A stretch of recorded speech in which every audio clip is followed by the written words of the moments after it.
ರಮ್ಯಾರಾವ್ ಕೇಸಲ್ಲಿ ಸಚಿವರಿದ್ದಾರೆ ಎಂಬ ಬಿಜೆಪಿಯ ಆರೋಪಕ್ಕೆ ಸಚಿವರು ಟಾಂಗ್ ಕೊಟ್ಟಿದ್ದಾರೆ. ಸಚಿವ ಸಂತೋಷ್ ಲಾಡ್ ಮಾತನಾಡಿ, ತನಿಖೆ ಮುಗಿಯದೆ ಯಾರ ಹೆಸರು ಹೇಳಕ್ ಬರಲ್ಲ. ದೇಶದಲ್ಲಿ ಸ್ಕ್ಯಾಮು ಆಗೋವರೆಗೂ ಏನು ಗೊತ್ತಾಗಲ್ಲ. ಒಳಗಡೆ ಗೋಲ್ಡ್ ಹೇಗ್ ಬಂತು, ಎಲ್ಲಿಂದ ಬಂತು, ಈ ಪ್ರಶ್ನೆಯನ್ನ ಕೇಂದ್ರಕ್ಕೆ ಕೇಳಬೇಕು ಅಂತ ಹೇಳಿದ್ದಾರೆ. ಇನ್ನು ಇದೇ ವಿಚಾರವಾಗಿ ರಿಜ್ವಾನ್ ಅರ್ಷದ್ ಕೂಡ ಪ್ರತಿಕ್ರಿಯೆ ನೀಡಿ, ತನಿಖೆ ಮುಗಿಲಿ, ಸತ್ಯ ಹೊರಬರುತ್ತೆ ಅಂತ ಹೇಳಿದ್ದಾರೆ. ಸ್ಕೀಮ್ ಆಗೋವರೆಗೆ ಏನೂ ಬರೋದಿಲ್ಲ, ಗೊತ್ತಾಗೋದಿಲ್ಲ. ಬಟ್ ಪ್ರೋಟೋಕಾಲ್ ಯಾವ ರೀತಿ ಉಲ್ಲಂಘನೆ ಆಗಿರ್ತಕ್ಕಂಥದ್ದು, ಒಳಗೆ ಏನಾಗಿದೆ ನಮಗೆ ಗೊತ್ತಿಲ್ಲ. ಯೂಶಲಿ ಇದಾಗಿರ್ತಕ್ಕಂಥದ್ದು ಎಲ್ಲಿ, ಏರ್ಪೋರ್ಟ್ ಒಳಗಡೆ. ಸ್ಮಗಲ್ಡ್ ಹೆಂಗ್ ಬಂತು ಒಳಗಡೆ, ಇದ್ರ ಬಗ್ಗೆ ಚರ್ಚೆ ಮಾಡೋದು ಬೇಡ. ಹೆಂಗ್ ಒಳಗಡೆ ಹೆಂಗ್ ಬಂತು? ಈಗ ಬಾಂಗ್ಲಾದೇಶನವ್ರು ಈ ದೇಶಕ್ಕೆ ಬಂದಾರ ಅಂತ ಹೇಳ್ತಾರೆ.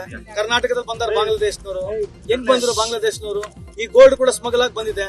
ಎಲ್ಲಿಂದ ಬಂತು gold? How did so much gold come from airport? Airport ಯಾರ ಕಂಟ್ರೋಲ್ ಅಲ್ಲಿ ಇದೆ? ಯಾರ ಕಂಟ್ರೋಲ್ ಆಗಿದೆ ಸರ್? ಮತ್ತೆ ಯಾರಿಗೆ ಕೇಳ್ಬೇಕು ನೀವು ಪ್ರಶ್ನೆ? ಮೊದಲನೇ ಪ್ರಶ್ನೆ ಅದಕ್ಕೆ ಕೇಳ್ಬೇಕಲ್ಲ, ಗೋಲ್ಡ್ ಹೆಂಗ್ ಬಂತ ಅಂತ ಹೇಳಿ.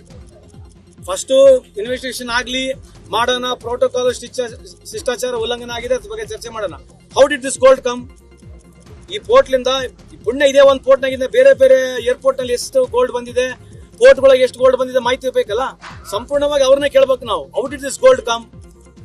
ನೀವು ಮಲಗಿದ್ರೆ ಎಷ್ಟು ದಿವಸ? ಏರ್ಪೋರ್ಟ್ ಅಥಾರಿಟಿ ಅವ್ರು ಇಂಡಿಯಾ ಆಫ್ ಏನ್ ಮಾಡ್ತಿದ್ರು? ಕಸ್ಟಮ್ಸ್ ಏನ್ ಮಾಡ್ತಾ ಇದ್ರು? ಯಾರ ಜವಾಬ್ದಾರಿ ಇದು?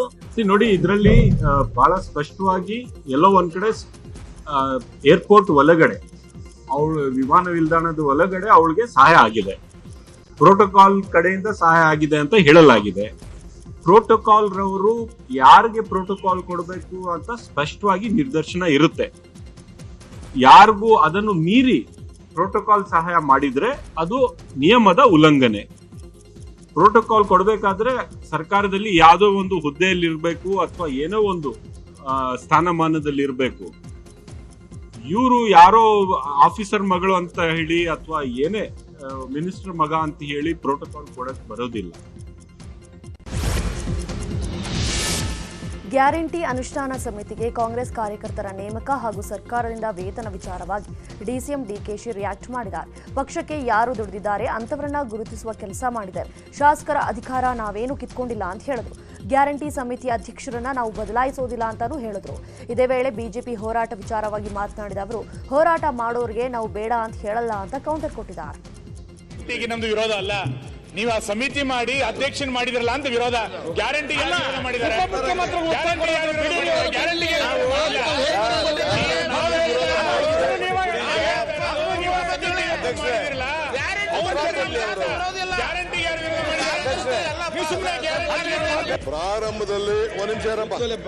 ಪ್ರಾರಂಭದಲ್ಲಿ ಗ್ಯಾರಂಟಿಗೆ ವಿರೋಧ ಮಾಡಿದ್ರು, ಆಮೇಲೆ ನಾವು ಇಂಪ್ಲಿಮೆಂಟ್ ಮಾಡಿದ್ವು. ಜನರಿಗೆ ತಲುಪ್ತು. ನಾವು ಒಂದೇ ದಿನದಿಂದನೂ ಗ್ಯಾರಂಟಿಯನ್ನು ವಿರೋಧ ಮಾಡಿಲ್ಲ.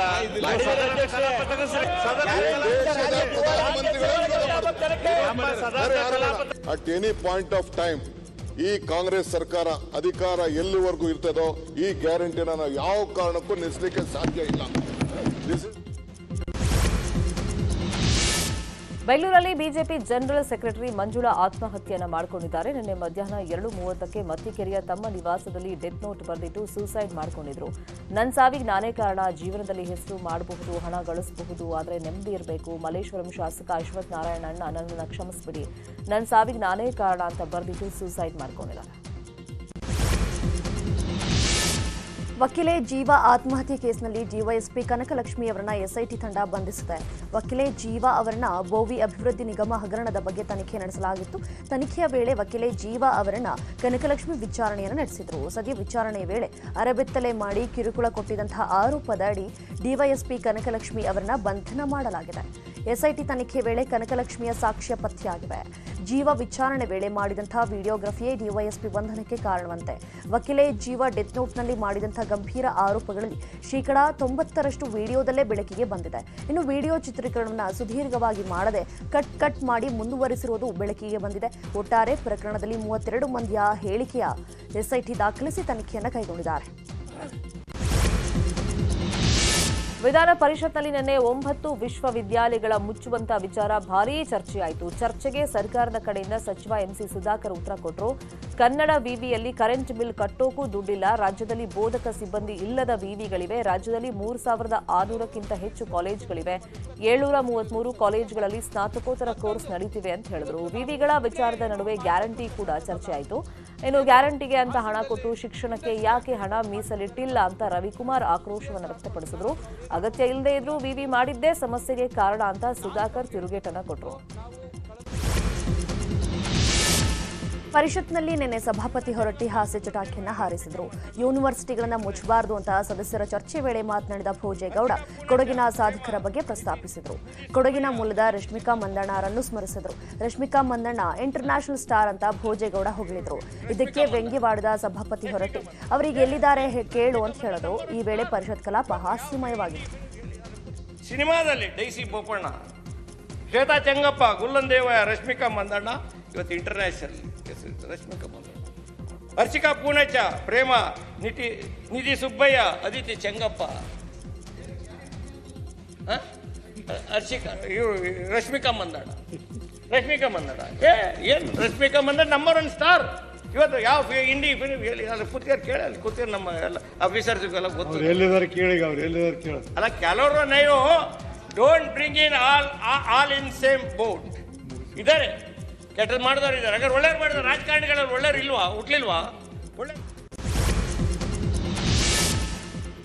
ನಟ ದರ್ಶನ್ ಅಭಿಮಾನಿಗಳ ಮೇಲೆ ಬೇಸರವನ್ನ ಹೊರಹಾಕಿದ್ದಾರೆ. ಅಕ್ಕನ ಮಗ ಚಂದುಗೆ ಅಭಿಮಾನಿಯೊಬ್ಬರು ಕಾಲಿಗೆ ಬಿದ್ದಿರೋದಕ್ಕೆ ನಟ ದರ್ಶನ್ ಬೇಸರವನ್ನ ಹೊರಹಾಕಿದ್ದಾರೆ. ಏನ್ ಸಾಧನೆ ಮಾಡಿದಾನೆ ಅಂತ ನನ್ನ ಅಕ್ಕನ ಮಗ ಚಂದು ಕಾಲಿಗೆ ಬೀಳೋದನ್ನ ನೋಡಿ ನನ್ನ ಮನಸ್ಸಿಗೆ ತುಂಬಾ ನೋವಾಗಿದೆ. ಅದರಿಂದ ಡೆವಿಲ್ ಚಿತ್ರದಿಂದ ಚಂದುನನ್ನ ಹೊರಗಡೆ ಕಳಿಸಿದ್ದೀನಿ. ಚಂದು ಹಾಗೂ ನನ್ನ ಮಗ ವಿನೀತ್ ಜೊತೆ ಗುರುತಿಸಿಕೊಂಡು ನನಗೆ ಹತ್ತಿರವಾಗಬಹುದು ಅಂತ ನೀವು ಭಾವಿಸಿದ್ರೆ ಅದನ್ನ ನಿಮ್ಮ ಮನಸ್ಸಿಂದ ತೆಗೆದುಹಾಕಿ ಅಂತ ಸೋಷಿಯಲ್ ಮೀಡಿಯಾದಲ್ಲಿ ದರ್ಶನ್ ಹೇಳಿಕೊಂಡಿದ್ದಾರೆ. ಡ್ರಗ್ಸ್ ಪ್ರಕರಣದಲ್ಲಿ ಸಿಲುಕಿ ಜಾಮೀನಿನ ಮೇಲೆ ಹೊರಬಂದಿರುವ ನಟಿಯರಾದ ಸಂಜನಾ ಗಲ್ರಾಣಿ ಮತ್ತು ರಾಗಿಣಿ ದ್ವಿವೇದಿ ಮತ್ತೆ ಸಂಕಷ್ಟ ಎದುರಾಗಿದೆ. ಹೈಕೋರ್ಟ್ ಆದೇಶವನ್ನು ಪ್ರಶ್ನಿಸಿ ಪೊಲೀಸರು ಸುಪ್ರೀಂ ಕೋರ್ಟ್ ಮೊರೆ ಹೋಗಲಿದ್ದು ಇಬ್ಬರು ನಾಯಕಿಯರಿಗೆ ಟೆನ್ಷನ್ ಸ್ಟಾರ್ಟ್ ಆಗಿದೆ. ಮೇಲ್ಮನವಿ ಸಲ್ಲಿಕೆಗೆ ಗೃಹ ಇಲಾಖೆ ಗ್ರೀನ್ ಸಿಗ್ನಲ್ ಕೊಟ್ಟಿದ್ದು ಕಾನೂನು ವಿಭಾಗದಿಂದ ಅನುಮತಿ ಮಂಜೂರಾಗಿದೆ. ಶೀಘ್ರದಲ್ಲೇ ಸುಪ್ರೀಂ ಕೋರ್ಟ್ನಲ್ಲಿ ಮೇಲ್ಮನವಿ ಅರ್ಜಿ ಲಿಸ್ಟ್ಗೆ ಬರುವ ಸಾಧ್ಯತೆ ಇದೆ. ರಾಜ್ಯ ಬಜೆಟ್ ಅನ್ನ ಟೀಕಿಸುವಂತ ಭರದಲ್ಲಿ ಮಾಜಿ ಸಂಸದ ಎಸ್ ಮುನಿಸ್ವಾಮಿ ವಿವಾದಾತ್ಮಕ ಹೇಳಿಕೆಯನ್ನು ಕೊಟ್ಟಿದ್ದಾರೆ. ಕೋಲಾರದಲ್ಲಿ ಸುದ್ದಿಗೋಷ್ಠಿ ನಡೆಸಿ ಮಾತನಾಡಿದ ಅವರು ಸಿಎಂ ಸಿದ್ದರಾಮಯ್ಯ ಮಂಡಿಸಿರುವಂತಹ ಬಜೆಟ್ ಬೋಗಸ್, ಇದು ಪಾಕಿಸ್ತಾನದ ಬಜೆಟ್ ಅಂತ ಹೇಳಿದ್ದಾರೆ. ಜಮೀರ್ ಅಹಮದ್, ತನ್ವೀರ್ ಸೇಠ್, ನಜೀರ್ ಅಹಮದ್, ಐವಾನ್ ಡಿಸೋಜಾ ಹೇಳಿದಂತೆ ಬಜೆಟ್ ತಯಾರಿಸಿದ್ದಾರೆ ಅಂತ ಹೇಳಿದರು. ನಜೀರ್ ಅಹಮದ್ ಅವರು ಒಂದ್ ಕಡೆ, ಜಮೀರ್ ಅಹಮದ್ ಅವರು ಇನ್ನೊಂದ್ ಕಡೆ, ನಮ್ಮ MLC ಇದ್ರಲ್ಲ, ರಾಜ್ಪಾಲರ ಮನೆ ಮೇಲೆ ಕಲ್ಲುಡಿತೀರಿ, ಮುತ್ತಿಗೆ ಹಾಕ್ತೀರಿ ಅಂತ ಹೇಳಿದ್ರಲ್ಲ, ಐವಾನ್ ಡಿಸೋಜಾ ಅವರು, ಇವರೆಲ್ಲ ಹಿಂದೆ ಇದ್ಕೊಂಡು ಬಜೆಟನ್ನು ಸಿದ್ದರಾಮಯ್ಯನವ್ರ ಹತ್ರ ಎಲ್ಲ ಹೇಳ್ಕೊಟ್ಟು ಬರೆಸ್ಕೊಟ್ಟು ಅವರೇ ಕೂತ್ಕೊಂಡು ಇದು ಸಿದ್ದರಾಮಯ್ಯನವ್ರು ಬಂದಿಸಿರ್ತಕ್ಕಂಥ ಬಜೆಟ್ ಅಲ್ಲ, ಜಮೀರ್ ಅಹಮದ್ ಅವರು, ನಜೀರ್ ಅಹಮದ್ ಅವರು, ಬೇರೆ ಬೇರೆ ಯಾರ್ಯಾರು ಇದ್ದಾರೆ, UT ಖಾದರ್ ಅವರು, ಇವರೆಲ್ಲ, ತನ್ವೀರ್ ಸೇಠ್ ಅವರು, ಇವರೆಲ್ಲ ಒತ್ತಡ ಹಾಕಿ. ಕಳೆದ ಲೋಕಸಭಾ ಚುನಾವಣೆಯಲ್ಲಿ ಸಚಿವ KH ಮುನಿಯಪ್ಪ ಕುಟುಂಬಕ್ಕೆ ಲೋಕಸಭೆ ಟಿಕೆಟ್ ಕೊಡಲು ವಿರೋಧಿಸಿದ್ದ ಕೋಲಾರ ಜಿಲ್ಲೆಯ ಬಂಗಾರಪೇಟೆ ಹಿರಿಯ ಕಾಂಗ್ರೆಸ್ ಶಾಸಕ SN ನಾರಾಯಣಸ್ವಾಮಿ ಮುನಿಸು ಮರೆತು ಸಚಿವ KH ಮುನಿಯಪ್ಪ ಜೊತೆಗೆ ಕಾಣಿಸಿಕೊಂಡಿದ್ದಾರೆ. ಕೆಲ ವರ್ಷಗಳ ನಂತರ ಸಚಿವ KH ಮುನಿಯಪ್ಪ ಅವರನ್ನ ಭೇಟಿಯಾಗಿ ಮಾತುಕತೆ ನಡೆಸಿರುವುದು ಕೋಲಾರ ರಾಜಕೀಯದಲ್ಲಿ ತೀವ್ರ ಕುತೂಹಲ ಕೆರಳಿಸಿದೆ. ಬಂಗಾರಪೇಟೆಗೆ ಆಗಮಿಸಿದ ಮುನಿಯಪ್ಪ ಅವರನ್ನ ಭೇಟಿಯಾಗಿರುವ ಶಾಸಕ ನಾರಾಯಣಸ್ವಾಮಿ ಅನೇಕ ವಿಚಾರಗಳ ಕುರಿತು ಚರ್ಚೆ ನಡೆಸಿದ್ದಾರೆ. ಕೋಲಾರ ಹಾಗೂ ಮಾಲೂರು ಮಧ್ಯೆ ಬಸ್ ಸಂಚಾರ ವಿರಳವಾಗಿದೆ. ಹಿನ್ನೆಲೆಯಲ್ಲಿ ಸಂಜೆ ವೇಳೆ ಪ್ರಯಾಣಿಕರು ಡೋರ್ನಲ್ಲೇ ನಿಂತು ಪ್ರಯಾಣಿಸುವಂತ ಪರಿಸ್ಥಿತಿ ನಿರ್ಮಾಣವಾಗಿದೆ. ಕೆಲಸ ಮುಗಿಸಿ ಮನೆಗೆ ತೆರಳೋದಕ್ಕೆ ಜನರು KSRTC ಬಸ್ಗಳನ್ನೇ ಅವಲಂಬಿಸಿದ್ದಾರೆ. ಸಂಜೆ ವೇಳೆ ವಿದ್ಯಾರ್ಥಿಗಳು ಬಸ್ನ ಬಾಗ್ಲಲ್ಲೇ ನೇತಾಡಿಕೊಂಡು ಪ್ರಯಾಣ ಮಾಡ್ತಾ ಇದ್ದಾರೆ. ಕೂಡಲೇ ಅಧಿಕಾರಿಗಳು ಎಚ್ಚೆತ್ತುಕೊಂಡು ಯಾವುದೇ ಅನಾಹುತ ಸಂಭವಿಸುವ ಮುಂಚೆ ಬಸ್ಗಳ ಸಂಖ್ಯೆ ಹೆಚ್ಚು ಮಾಡಬೇಕು ಅಂತ ಪ್ರಯಾಣಿಕರು ಒತ್ತಾಯ ಮಾಡ್ತಾ ಇದ್ದಾರೆ. ಕೆಂಪು ಮೆಣಸಿನಕಾಯಿಗೆ ಬೆಂಬಲ ಬೆಲೆಯನ್ನು ಕರ್ನಾಟಕಕ್ಕೂ ವಿಸ್ತರಿಸುವಂತೆ ಕೇಂದ್ರ ಸಚಿವ ಪ್ರಹ್ಲಾದ್ ಜೋಶಿ ಅವರು ಒತ್ತಾಯಿಸಿದ್ದಾರೆ. ನವದೆಹಲಿಯಲ್ಲಿ ಕೇಂದ್ರ ಕೃಷಿ ಸಚಿವ ಶಿವರಾಜ್ ಸಿಂಗ್ ಚೌಹಾಣ್ ಅವರನ್ನ ಭೇಟಿಯಾದ ಜೋಶಿ ಮನವಿಯನ್ನ ಮಾಡಿದ್ದಾರೆ. ಕೆಂಪು ಮೆಣಸಿನಕಾಯಿ ಬೆಲೆ ಕುಸಿತದಿಂದ ರೈತರು ಆರ್ಥಿಕ ಬಿಕ್ಕಟ್ಟಿಗೆ ಸಿಲುಕಿದ್ದಾರೆ. ಕೆಂಪು ಮೆಣಸಿನಕಾಯಿಗೆ ಕೊಡುತ್ತಿರುವ ಬೆಂಬಲ ಬೆಲೆ ಯೋಜನೆಯನ್ನ ಕರ್ನಾಟಕ ರಾಜ್ಯಕ್ಕೂ ವಿಸ್ತರಿಸಿ ರಾಜ್ಯದ ರೈತರ ನೆರವಿಗೆ ಬರುವಂತೆ ಜೋಶಿ ಮನವಿ ಮಾಡಿದ್ದಾರೆ. ಉತ್ತರ ಕರ್ನಾಟಕ ಭಾಗದ ಪ್ರಸಿದ್ಧ ಯಾತ್ರಾ ಸ್ಥಳ ಸವದತ್ತಿ ಯಲ್ಲಮ್ಮ ದೇವಸ್ಥಾನಕ್ಕೆ ಅನುದಾನ ಬಿಡುಗಡೆಯಾಗಿದೆ. ಕೇಂದ್ರ ಸರ್ಕಾರ 100 ಕೋಟಿ ರೂಪಾಯಿ ಮಂಜೂರು ಮಾಡಿದೆ. ಹಿನ್ನೆಲೆಯಲ್ಲಿ ಪ್ರಧಾನಿಗೆ ಸಂಸದ ಬೊಮ್ಮಾಯಿ ಧನ್ಯವಾದವನ್ನು ಹೇಳಿದ್ದಾರೆ. ಈ ಕುರಿತಂತೆ ಎಕ್ಸ್ನಲ್ಲಿ ಪೋಸ್ಟ್ ಹಾಕಿರುವ ಅವರು, ಕೇಂದ್ರದ ಪ್ರಸಾದ ಯೋಜನೆ ಅಡಿಯಲ್ಲಿ ಸವದತ್ತಿ ಯಲ್ಲಮ್ಮ ದೇವಸ್ಥಾನದ ಅಭಿವೃದ್ಧಿಗೆ 100 ಕೋಟಿ ಅನುದಾನ ಬಿಡುಗಡೆ ಮಾಡಿರೋದ್ರಿಂದ ಈ ದೇವಸ್ಥಾನಕ್ಕೆ ಬರುವಂತಹ ಸಾವಿರಾರು ಭಕ್ತರಿಗೆ ಆಧುನಿಕ ಸೌಲಭ್ಯಗಳು ದೊರೆಯುವಂತಾಗುತ್ತೆ ಅಂತ ಹೇಳಿದ್ದಾರೆ.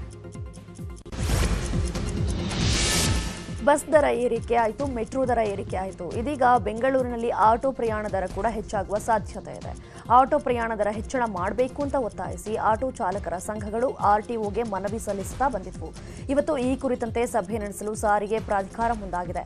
ಬೆಳಗ್ಗೆ 11 ಗಂಟೆಗೆ ಈ ಕುರಿತಂತೆ ಸಭೆ ನಡೆಯಲಿದ್ದು, ಸಭೆಯಲ್ಲಿ ಆಟೋ ರಿಕ್ಷಾ ಸಂಘಟನೆ ಮುಖಂಡರು, ಪ್ರಾದೇಶಿಕ ಸಾರಿಗೆ ಪ್ರಾಧಿಕಾರದ ಸದಸ್ಯರು ಪಾಲ್ಗೊಂಡಿದ್ದಾರೆ.